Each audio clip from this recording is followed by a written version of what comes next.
Welcome back to the channel. In today's video, we're going to walk through how to add multiple quantity to a listing on eBay. This is especially useful if you're selling more than one of the same item and want to manage everything from a single listing. Let's get started. Once you're logged in, head over to your seller dashboard. This is where you manage your listings, sales, and inventory. From the dashboard, look for the Selling Overview section. Here, you'll see your active items, sold items, and any drafts you've saved. For this example, we'll work with a draft listing, but the same steps apply when creating a brand new listing. Click on your draft listing to open it for editing. To add multiple quantity to a single listing, you need to use the fixed price format rather than an auction format.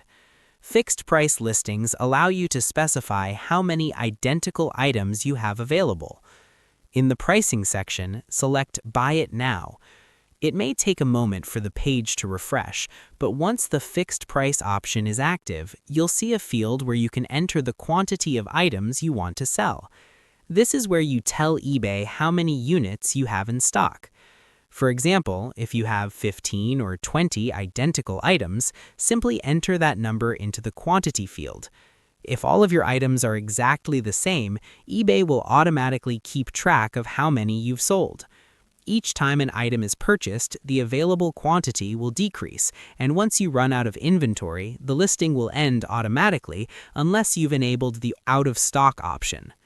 If your items come in different variations, such as different colors or sizes, you can also create a single fixed price listing with variations. This allows buyers to choose the option they want while still keeping everything organized under one listing. And that's it. By using a fixed price listing and entering your available quantity, you can easily sell multiple items in one eBay listing without creating separate posts for each one. Thanks so much for watching, and we'll see you in the next video.